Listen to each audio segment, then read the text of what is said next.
Baik teman-teman, selamat ketemu kembali di Setelapam. Assalamualaikum warahmatullahi wabarakatuh. Sedikit saya ingin berbagi pengalaman dan cerita tentang awal mula saya beternak sapi. Jadi berawalkan satu ekor ya indukan ini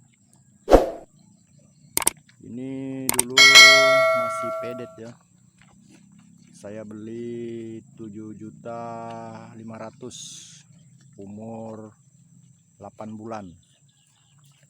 Nah, indukan ini umur 8 bulan saya beli 7.500.000 satu ekor ini, dan saya pelihara atau saya ternakkan, dan alhamdulillah berawalkan satu ekor dan sekarang udah berkembang biak. Ini semua anak-anaknya, dan satu ekor sudah saya jual, satu ekornya lagi di sebelah kebun ini. Itu saya suruh adik ipar saya pelihara. Jadi adik ipar saya yang ternakan juga, yang indukan satu itu anaknya nih. Ini awal mulanya sapi saya ini satu ekor. Sistem saya sistem gini, sistem breeding, dan ada kandang pun kandang seadanya. Ini itu jarang saya pakai, terkecuali kalau cuaca hujan. Itu pun yang saya masukkan dalam kandang yang beranak aja, yang beranak kecil gini, itu saya masukkan dalam kandang. Tapi kalau yang untuk dewasa jantannya gini, jujur jarang saya masukkan dalam kandang ya. Saya tetap di luar kandang gini. Kenapa? Karena kalau di luar kandang bebas, bebas dia, terutama soal makannya. Kalau di luar kandang tidak tergantung pada kita, pada pemiliknya kalau soal makan, jadi dia bisa nyari sendiri. Tapi kalau di dalam kandang tetap tergantung atau bergantung kepada kita ya. Makanya saya jarang dalam kandang, di luar kandang. Makanya saya bilang pada video-video saya sebelumnya bahwa beternak sapi tanpa kandang bisa sukses. Ini saya berawalkan satu ekor dan alhamdulillah sudah 4 kali beranak ya. Yang satu ekor sudah saya jual karena butuh biaya. Yang satu nah ini 2 ekor nih. Yang satu ekornya di lahan sebelah diternakkan oleh adik ipar saya, indukan juga. Dan ini ngandung lagi nih, udah ngandung lagi alhamdulillah. Jadi kalau beranak nanti berarti sudah 5 ekor beranak, berawalkan satu indukan. Itu pun saya beli pedetan dulu, baru umur 8 bulan. Jadi saya pelihara dulu itu kurang lebih 1 tahun saya pelihara, baru mulai ngandung ya, baru mulai ngandung. Dan alhamdulillah sampai sekarang udah berkembang biak. Ini jinak benar nih, karena dari awal dia, dari kecil dulu saya sangat sering ulas-ulus kepalanya. Jadi dia begitu jinak benar sama saya. Begitu juga dengan anaknya nih, saya harus biasakan untuk selalu pegang dia supaya dia tidak liar gitu. Karena sapi ini kalau jarang dipegang liar dia. Makanya saya bilang kepada teman-teman, saya sarankan kalau punya modal, ingin cepat sukses, berusaha tanpa ada persaingan, yaitu breeding sapi. Beli indukan ya kalau punya modal. Bagi yang nggak punya modal, datangi aja ke kadesnya ya, di data namanya itu ada program pemerintah, jadi nggak punya modal bisa beternak juga. Tapi kalau kawan-kawan yang punya modal, nah itu saya sarankan nggak usah diendapkan di bank lah modalnya, karena di bank tuh apa namanya, bunganya nggak seberapa ya. Lebih baik kita manfaatkan modal kita untuk beternak ya. Kalau beternak sistem breeding itu nggak ada persaingan, siapa yang rajin, nah, dialah yang cepat sukses. Karena ternak sapi ini jujur saya bilang kita harus konsisten. Tanpa kita konsisten nggak bisa ya. Jangan hari ini rajin besok enggak. Jadi selalu kita apa namanya, memberikan perhatian lebih lah kepada ternak sapi kita, supaya kedepannya pasti sukses ya. Siapa yang rajin pasti dia sukses. Karena apa? Karena kalau kita ini saya bilang, saya beli pedetannya dulu harga 7,5 juta umur 8 bulan ya. Saya pelihara kurang lebih 1 tahun udah ngandung.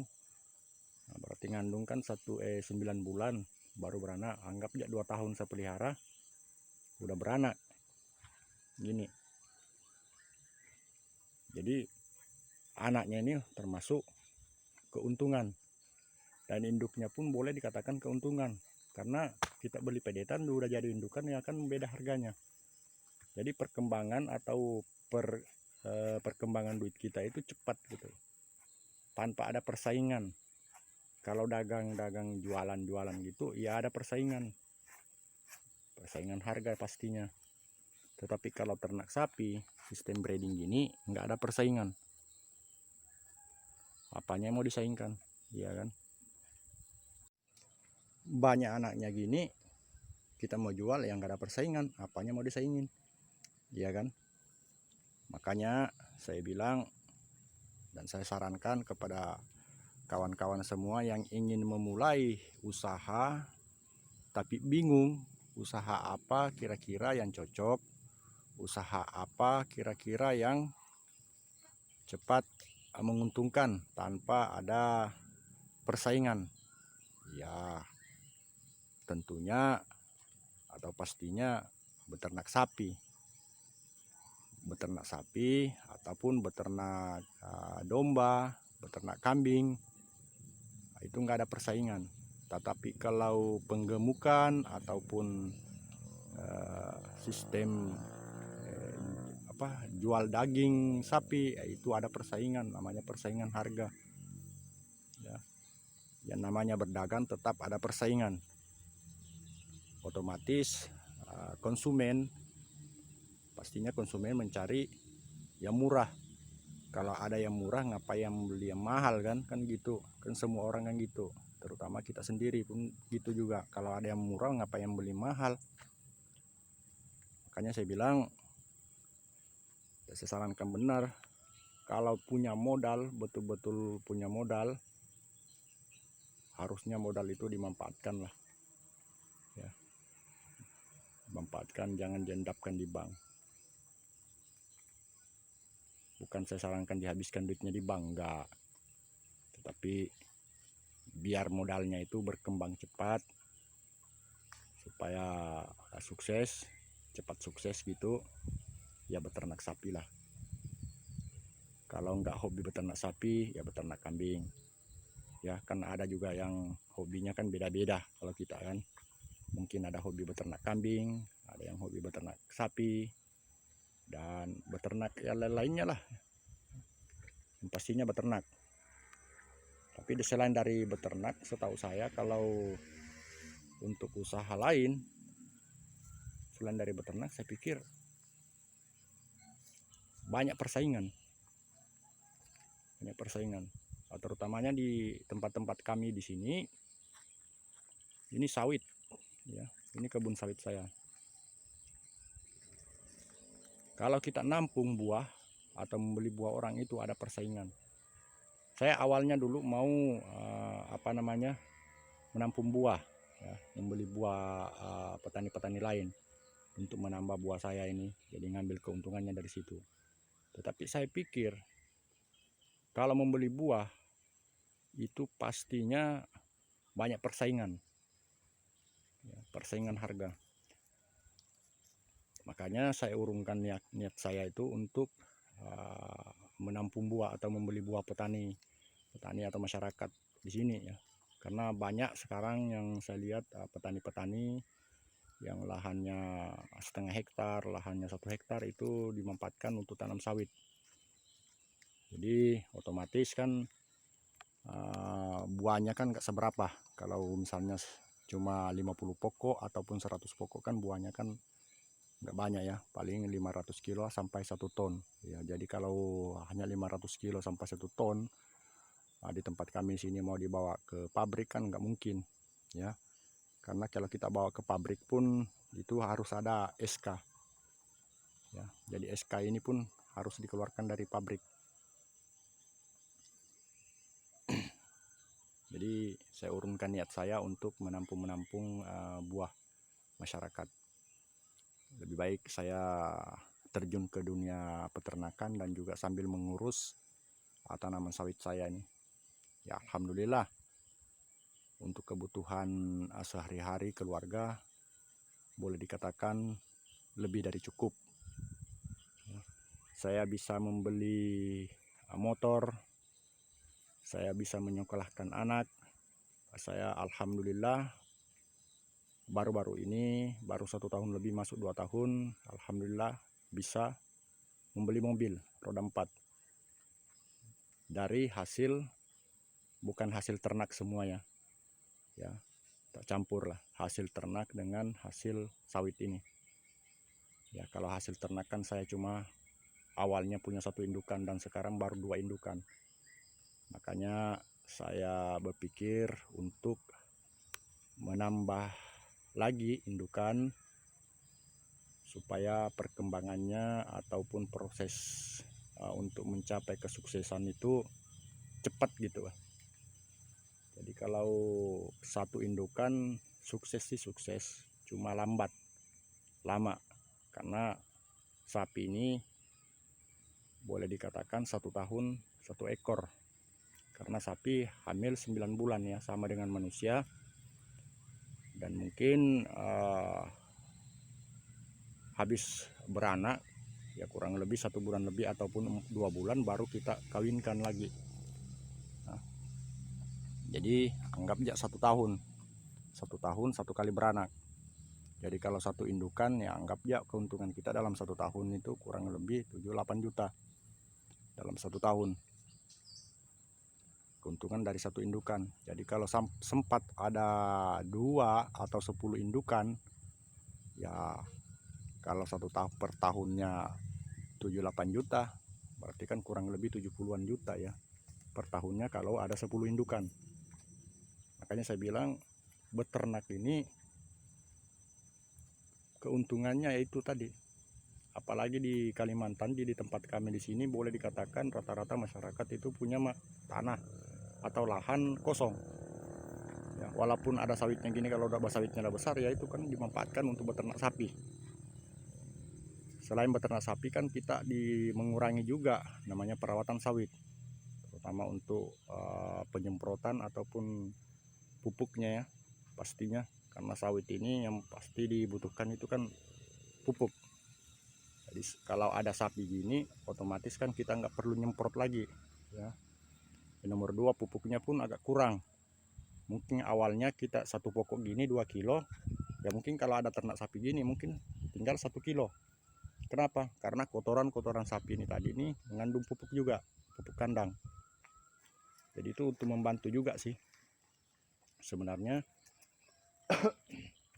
Nah, di dalam beternak, selain beternak ya manfaatnya juga beternak di sawit ini ya, kita manfaatkan kotoran sapi tadi.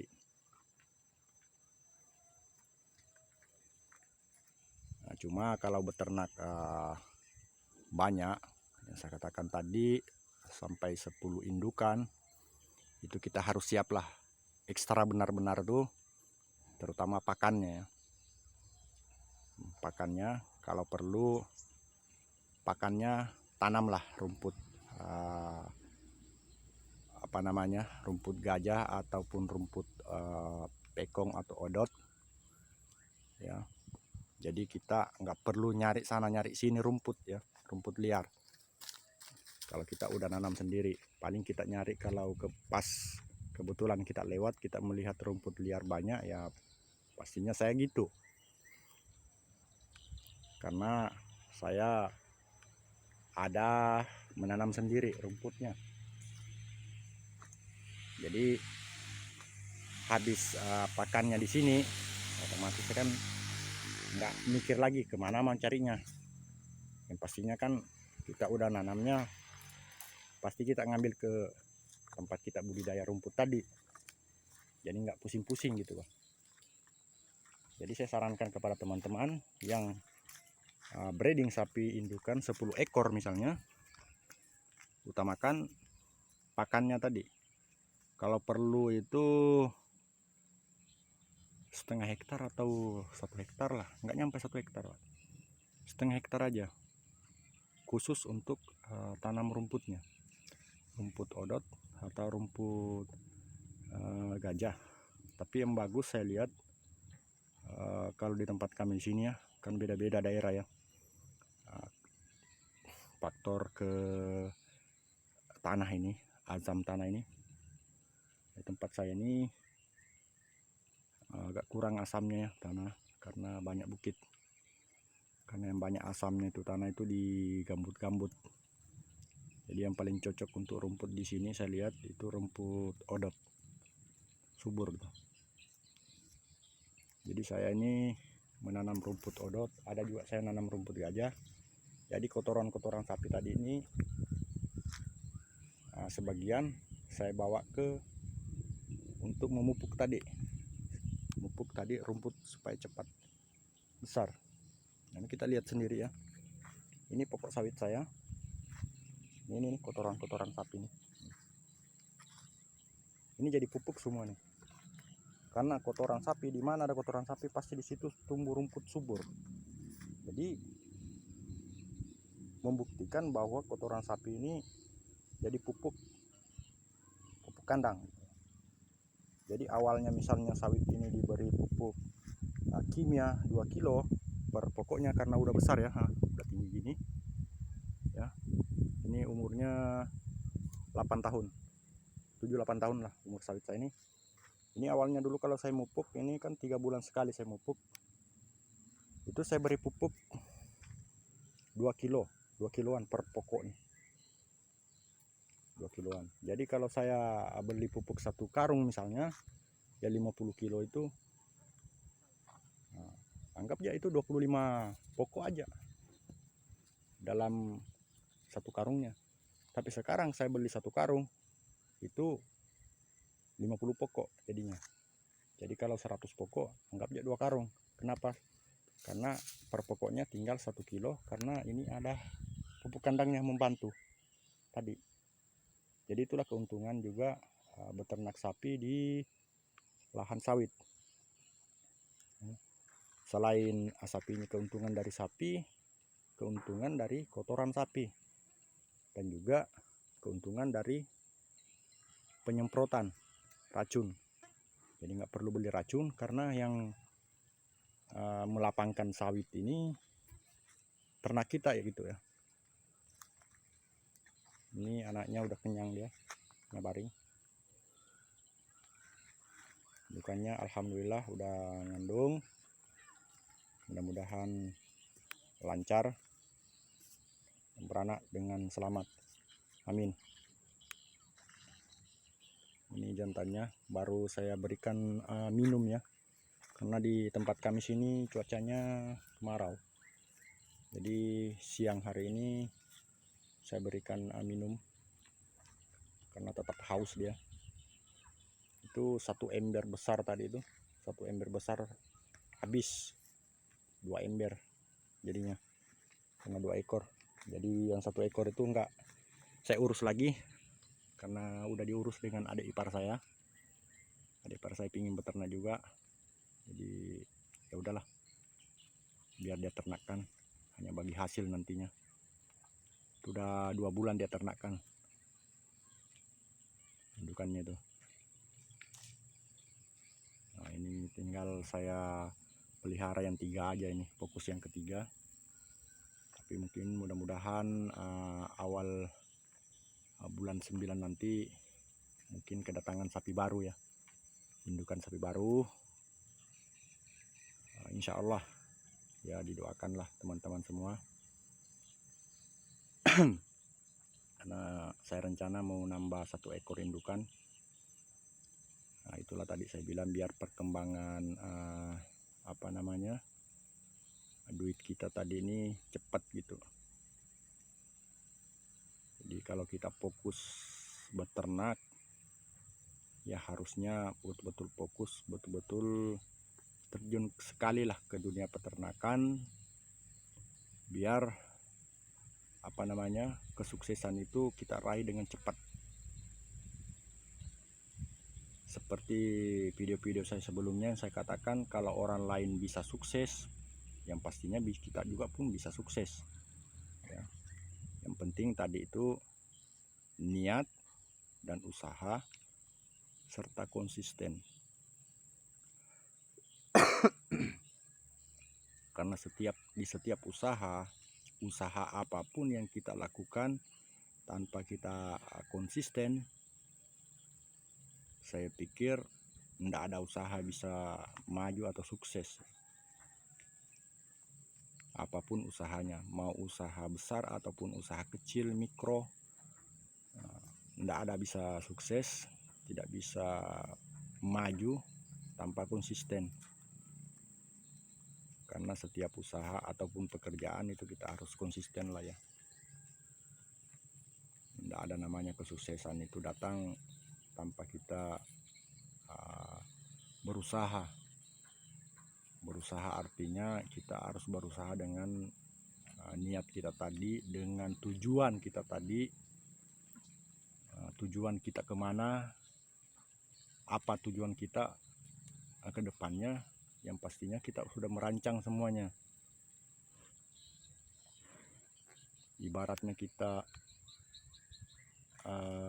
mau bepergian jauh lah ya kan, mau bepergian jauh, mau ke kota misalnya, yang pastinya kita kan jauh-jauh hari udah dijadwalkan, oh saya mau pergi ke kota. Jadi kalau pas hari hanya mau berangkat, orang nanya mau kemana, ya pastinya kita jawab mau ke kota. Tapi kalau kita nggak ada tujuan sama sekali, orang nanya mau kemana nggak tahu, berarti itu kan orang nggak konsisten, nggak ada tujuan hidupnya. Makanya apapun usahanya, apapun itu, kalau nggak ada tujuannya, nggak ada kekonsistenannya, nggak bakalan sukses. Jujur saya bilang, bukan saya sombong, bukan saya mau mamer-mamerkan, saya pendatang di sini ya. Saya jujur, saya pendatang di Kalimantan ini. Alhamdulillah saya dapat jodoh di Kalimantan. Tapi saya lihat di tempat kami di sini asli pribumi ya, asli pribumi itu jujur saya bilang, kalau boleh dikatakan hartanya itu boleh dikatakan lumayan rata-rata mempunyai, yang terutama tanah ya. Itu 99% lah masyarakat di sini mempunyai tanah, lahan kosong. Tapi 90%, hanya 9% yang memanfaatkan tanahnya tadi ya, yang dikelola tanahnya tadi. Yang 90%-nya itu enggak didiamkan gitu. Jadi tanah yang dimilikinya enggak berguna gitu ya, kan enggak dimanfaatkan. Mau ditanamin apa kek, enggak ditanamin sawit ya tanam sayuran lah ya kan. Otomatis kan tanam sayuran kan bisa dijual kan hasilnya, tanam cabai kah apa, tapi enggak saya lihat. Makanya saya bilang mungkin pemikirannya itu enggak, gimana ya, mungkin enggak sampai ke situ kali. Kalau boleh dikatakan, kalau saya pendatang ini harus mengeluarkan biaya baru nyampe ke sini. Datang ke sini mau mempunyai tanah harus mengeluarkan lagi biaya. Jadi saya mengeluarkan biaya 2-3 kali baru mendapatkan lahan atau tanah misalnya ya.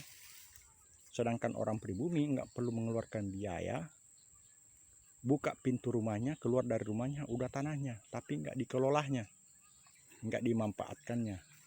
Jadi kesuksesan itu jauh gitu. Nggak mungkin tanah itu atau harta benda tanah kita itu berkembang sendiri tanpa kita kelola ya. Dibiarkan gitu kosong tanpa ada tanaman, nggak mungkin dong. Apanya mau diharapkan hasilnya kan.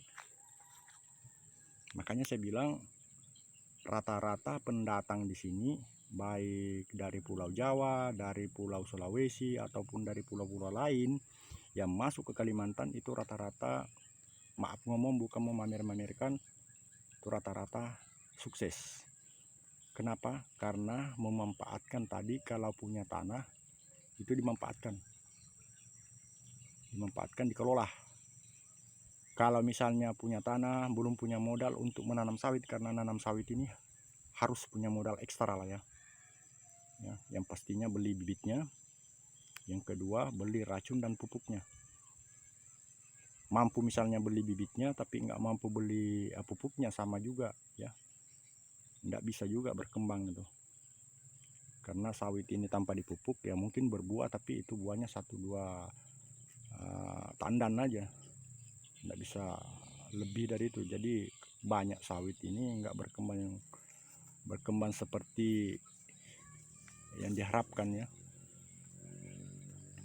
Makanya saya bilang, saya sharing lah ya.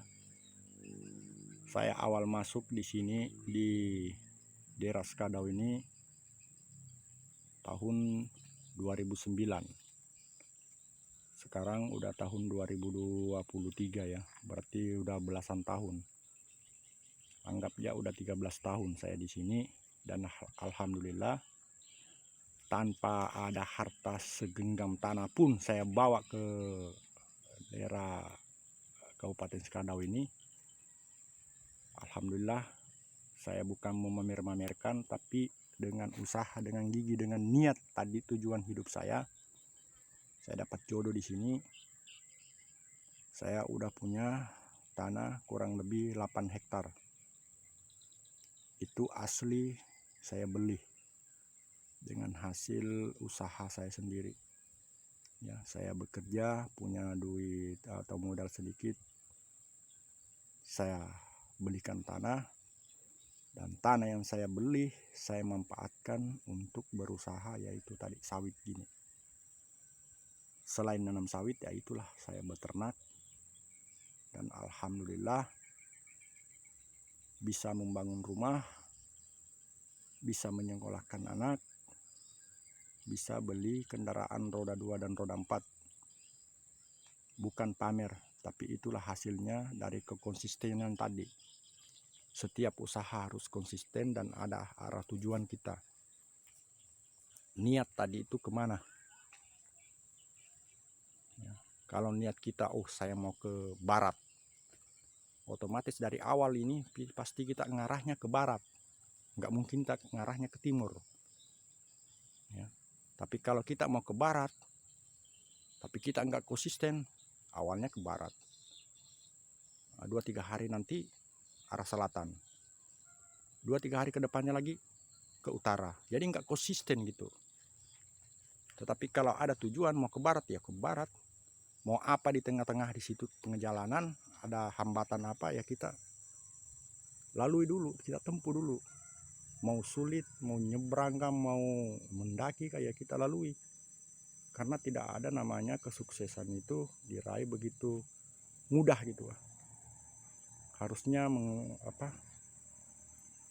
eh, banyak rintangan-rintangan dan cobaan lah ya yang kita hadapi ya untuk menuju kesuksesan. Dan orang lain bisa sukses ya pasti banyak rintangannya juga, nggak mudah juga dia raih kesuksesan itu. Pasti banyak cobaan-cobaan yang mereka hadapi. Mungkin masalah keuangannya kurang ya, masalah kesulitan ya pasti dialami semua. Namanya anak kita usaha pasti kita mengalami semua itu. Mau usaha ternak apapun pasti kita mengalami. Jadi kita harus siap ya, harus siap menghadapi semua.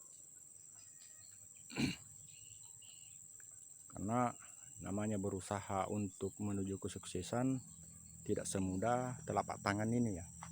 Membalikkan telapak tangan ini nggak semudah gitu, memerlukan proses. Mungkin hari ini kita ke depan, mana tahu besok lusa orang lain ke depan. Seperti halnya tadi kita berjalan kaki, otomatis kaki kita, kaki kiri kaki kanan itu gantian ya, giliran ke depan. Kalau dua-duanya langsung ke depan semua ya tersungkur, jatuh. Oke teman-teman semua, mungkin itu yang bisa saya sharingkan ataupun saya berikan motivasi buat teman-teman semua yang ingin sukses, yang punya modal pingin usaha tapi bingung, takut ini itu ya. Namanya usaha jangan pernah takut lah ya. Usaha apapun pasti ada risikonya ya, pasti ada risikonya. Tidak ada usaha itu tanpa ada risiko ya. Jangankan usaha berjalan kaki pun berisiko ya. Kesandung batu jatuh itu risiko lah ya. Jadi setiap usaha itu pasti ada risikonya. Enggak mudah kita untuk mencapai tujuan kita tadi. Baik teman-teman semua, mungkin itu yang bisa saya sharingkan dan sarankan kepada teman-teman. Mudah-mudahan bermanfaat ya, dan selalu disehatkan jiwa raganya, dimudahkan segala urusannya, terutama seluruh keluarganya semuanya sehat walafiat. Amin amin ya rabbal alamin. Assalamualaikum warahmatullahi wabarakatuh.